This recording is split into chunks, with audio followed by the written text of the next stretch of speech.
Hello friends, it's been a long time. I have not been on YouTube for almost 5 years. I thought it's a good idea to just come in and give an update. Where have we been? What happened? And where we are? And where is the future of this channel?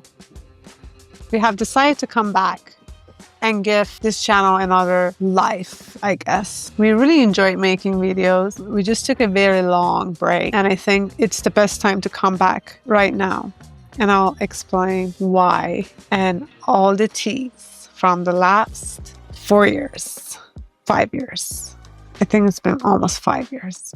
So let's just start from the beginning. We started this channel because we were building this van that I'm sitting in it right now. And we were documenting our van build. We wanted to get this van ready and go on the longest trip. Our plan was to travel North America and then eventually find our way to maybe South America. However, it just didn't go that way.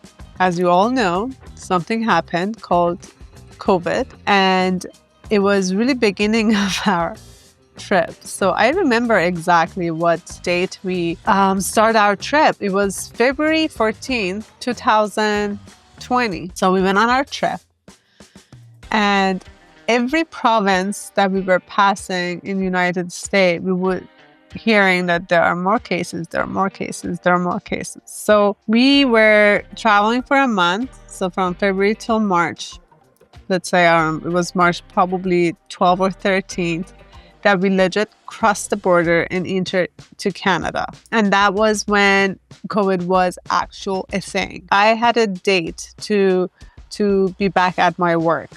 And I transferred my work from Toronto to Vancouver. And my plan was to work for the summer, live in our van, make it somehow work, and just be there for the summer and then continue our trip to South in the winter when it's cold and we don't want to be here. What a crazy time that was. It was legit like end of the world kind of feeling, because we were living in our van and we entered to Canada and we were in a campsite, and then I think the security of the campsite said, sorry, we're closing down, they're shutting down all the parks, all the camps, everything. And we were like, wow, like what the heck. Thankfully, we were in Vancouver. We were in British Columbia. There were so many van lives there. It feels okay to just be part of a community and just knowing that we're not the only people, because in Toronto, we would have been the only people. In Vancouver, although we were not. Anyway, so when we crossed the border, COVID legit happened. Even my job told me don't come to work and go quarantine. And my job was one of the very first companies that they start the quarantine and took it very seriously. I think almost 2 weeks earlier than anyone else. So they told me to go quarantine for 2 weeks. By the time my 2 weeks was over, the whole country went to quarantine and the whole world went to quarantine. And then we all know what happened. We survived. The thing was that we were trying to stretching as much as we could to stay in our van and then travel as soon as the borders open. However, it just didn't go that way. We lived in our van from March to November. And when November hit, it was just getting crazy, like with my job. And then Sohail got projects that he was doing, and he was working remotely. So he needed to charge his devices and computers and all of that. And with all the rains we got in British Columbia, it was just so hard to keep the batteries charged and work. So we were like, okay, this is crazy. Let's just find a place. And we just really didn't want to get a place. We legit got rid of everything we had. All the furnitures, our condos, everything. So then we fit anything that we wanted into this van, and we only kept our power tools and stuff like that in a small storage in Toronto. So as far as like getting a house or apartment, like we had to start from scratch again. We had to buy a bed, mattress, plates, pods. I mean, we had some in the van, but that was it. And it was quite annoying to realize that we are moving to another house again. And the condos in Vancouver are so tiny. I mean, now any big cities in the world are like that. They're just so tiny that I was like, how are we gonna get into a condo living again? Like, I get it, we're living in a van, but when you live in a van, you're just out and about. And I don't know, being in a condo felt very claustrophobic at the time. But the thing was that when we were looking for places, I really wanted to have our van next to us, because I was like, if we can have the van with us, then we don't have to rush buying all of these things, especially at the time. I think deliveries was like a hassle. Going to the store was a whole hassle. Like everything was just very, it was not like you all lived through it. So, you know, it just wasn't as convenient, I guess. So, and I was asking for impossible, because how are you going to find a house in British Columbia or Vancouver area where you can park this big ass van? Like, no, that doesn't really exist. But something in me was saying that exists. So I was just like, there must be a place for us somewhere. And long story short, when we were apartment hunting, we found one apartment in downtown Vancouver. We had one day to kind of let them know that we want it or not. And in that one day, I was just telling Soy, I was like, don't do it. We're not going to be happy in a condo. I'm sure we'll find something. And the next day, he saw a listing, so he went and he checked it out. I was at work, so I couldn't go with him.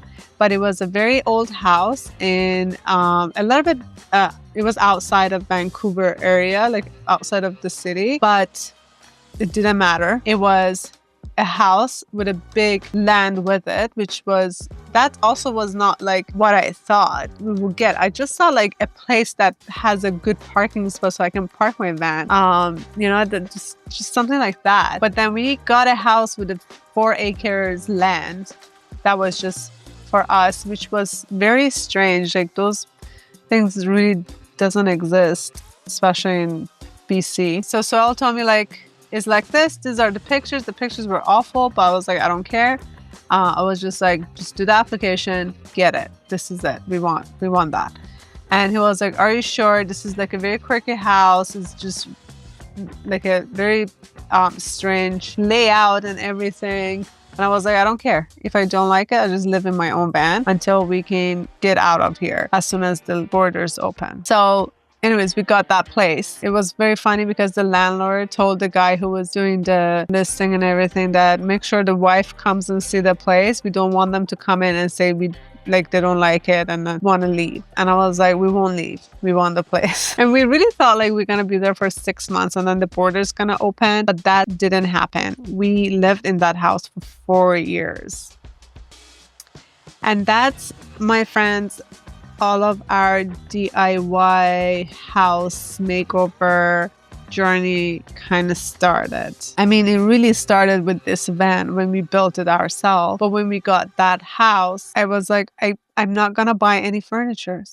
I am very annoyed with the situation and the fact that we got rid of everything and now we have to buy again. And I don't want to be here for a long time. And I mean, that was my thought process, that I don't want to be here, and maybe we are here another 6 months and then we're going to leave and then we have to get rid of all of those things again. So minimalist as we can, not gonna buy too many things. We're gonna just legit live minimal. And if we really need something, we built it. If we need a bed, we built it. If we can't build it, we won't have it.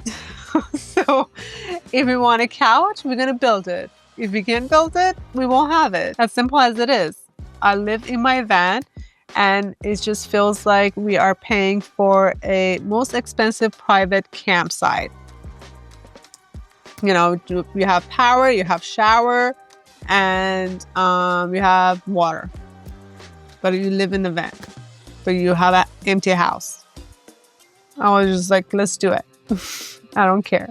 The house didn't stay empty. We built everything. We built a dining table. We built a bed. We built a whole office. We built a couch. And we pretty much built everything and bought very minimal amount of furniture. Obviously, because we lived there for 4 years, I kept thinking in my mind that we're not going to stay here and everything that I'm buying has to come with me wherever I go. So anyways, because the whole process of COVID took a very long time, by that I mean the border didn't open in Canada for cars to travel, we kind of got into the routine of life. And because of the whole situation, we were like, actually, maybe we should have a place for ourselves. Maybe it's a very responsible adult thing to do that we just work a little bit, save up and buy our own place.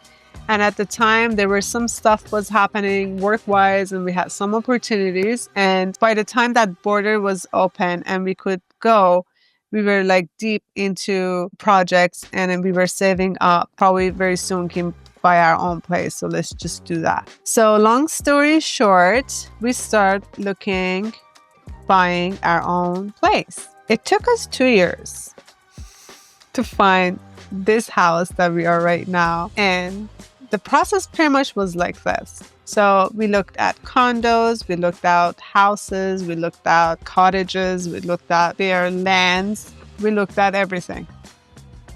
And we were like, if something feels good, we'll buy it. If it doesn't feel good, we don't buy it. And I bought my house like that. I would close my eyes, I imagine myself there, and I'm like, doesn't feel good. Moving on. And all of this was happening pretty much by looking online, because we were looking at 4 provinces in Canada that we lived before, because we travel a lot and we moved a lot, and we pretty much lived in Nova Scotia, Ontario, Alberta, and BC. And each province had a little bit of something for us that we actually didn't mind to go back and live there. To be very honest, sorry to all my Ontario friends, love you all, but Ontario was my least favorite. I was done with the city. And if I really wanted to stay in a city, I prefer to be in Vancouver because it's just at least more beautiful. But I had a lot of friends in Toronto, which I really missed. So I was like, you know what? If we find something in Ontario that we love, then we'll do it. Hi, Lily. Yes, Mama. Oh, okay.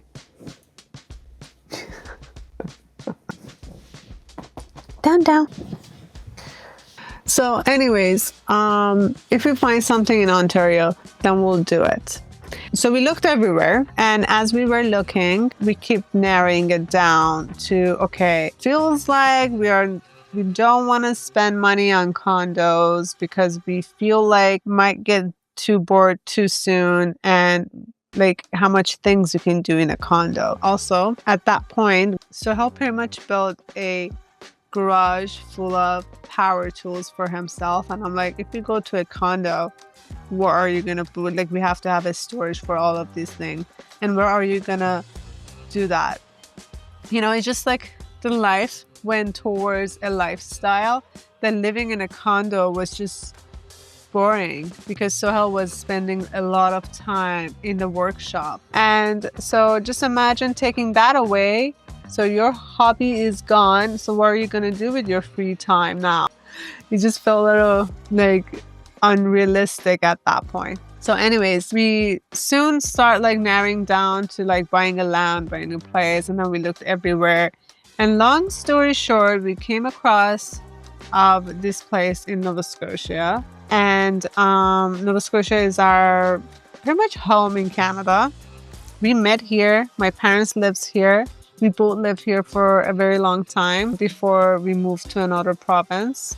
And it has a very special place in our heart. So I was totally okay to move to Nova Scotia. It's a beautiful province. It's by the water, has beautiful beaches. It's just, I had nothing against it except the long winter situation, which we were like, we live in Canada. It is what it is. So I do miss springtime in BC. You can never predict weather. Sometimes it's good weather over there. Sometimes it's good weather over here. But I get it. It's not going to get minus. Actually, the funny story, when everyone told me British Columbia never get minus 10, not British Columbia is a big province, but like Vancouver doesn't get minus 10. All those 4 years that we were in Vancouver, it snowed really hard in the winter and it got minus 10. And those houses in British Columbia is not insulate properly for winter. It was a disaster. So anyways, we were so okay with Nova Scotia. Came across this house. We almost passed through it, to be honest, because we thought this is too good to be true. We just look at the pictures, we look at the location. We were like, something must be wrong. So we've got a realtor. Hi, Papa. Want to go sit over there? We were looking just online, and I know it sounds crazy because you have to go to see the places. I did because, as I said, it took us 2 years. So every time I went to Toronto, I went and I looked at places. Every time we came to Nova Scotia, we went out and we looked at some places. But so obviously we could not actively look at every listing because we were not in that place. Canada is a very big country, as you may know. From Vancouver to Halifax is 7 hours flight. So we had to just do our search online. And Sohel, that's his expertise. He would get all the information and then very soon, usually they would disqualify. So we wouldn't even call the realtors. But this house, we couldn't really find anything that would go against it. So we were like, let's call the realtor. She was very honest. She told us everything about this house and who lived here and why they're selling it. She said one of the main problem is that first, like you have a very long private road that you have to maintain. And also you cannot have internet there. And we were like, what? You can't have internet here? How's that possible? And just imagine like a lake. There is another house by our lake that is technically our neighbor. They have it, but we don't have it. And we were like, that sounds a little bit odd, but we were like, we'll have internet. That's okay. We'll figure it out. I mean, it's 2025. At the time it was 2024. There are many ways to get internet, Starlink or whatever. That was not an issue for us. She seems very honest. So we got a realtor here. We knew someone, so we called them and asked them if you can represent us and go check the house and take a video and call us if you can. So because there was no internet here, obviously no reception here. And so he couldn't FaceTime us, but he took a video of the whole place. This was how we knew that we can trust the sellers and just buy without physically coming and buy it. Because when you look at pictures online, usually when you go and look at the house, it's a completely different story. And this was not the case. The videos was exactly same as the pictures we saw. So we realized that they are honest. So obviously you do all of your inspection and everything. Everything was good. We got to a point that we're like, okay, give me a reason to not buy this house. Because at this point, sounds crazy if you don't buy it. That's how we bought our house without seeing it. Also in the process of searching. As I said, we were open to anything, but as we were looking, and because we had so many options and we were open to anything, it was just becoming really crazy. I was like, okay, we need to narrow it down to like, what is our priorities? And I just told Sohail, I want to have a view of water. If I can have a house that has a view of water, of ocean or lake, that's all I want. I want a view of water. And we found this place, and I have a view of water, and I'm very grateful. And every morning I get up and I'm like, how? How did this happen? Maybe I should have asked for a house with a view of water and $100 million. And then we will come here and dig in somewhere and find out. Just kidding. Great, Lily, you are my $100 million. You are the best thing in the world. That's how, my friends, we end up in this house. We've been here for 1 year. So far, so good. Sohail is a very introvert person. He's thriving here. He's loving every moment. I'm, on the other hand, I am very extrovert, and I will love people. And in the 10 years that I was on my job, I was heavily involved working with people, and it was just people all the time. So it was kind of an adjustment to really not having anyone around. But it wasn't really, I can't really tell you it was a hard adjustment. It was very enjoyable, especially like your first year in your own house. It's just excitement and all of that. But I realized every 4 or 5 days I must go to the city and talk to humans, unless it's just not going to be good for my mental health. So I won't do that. It's not that hard. I'm not that far from the city, and my parents are in the city. So that's how I make it work. So that's it. That was all the tea. This channel is going to be a lot of makeovers, a lot of DIY, a lot of trying new things and living pretty much in the woods, at how we live here and what we are doing here. And hopefully you come along. If you are new and you're still here, thank you for watching and listening. And to anyone who followed us from those days, I am so excited to be back, and can't wait. Till next time, friends. Take care and see you soon. Oh, by the way, can you subscribe if you haven't? Because that would really motivate me, and see you all later.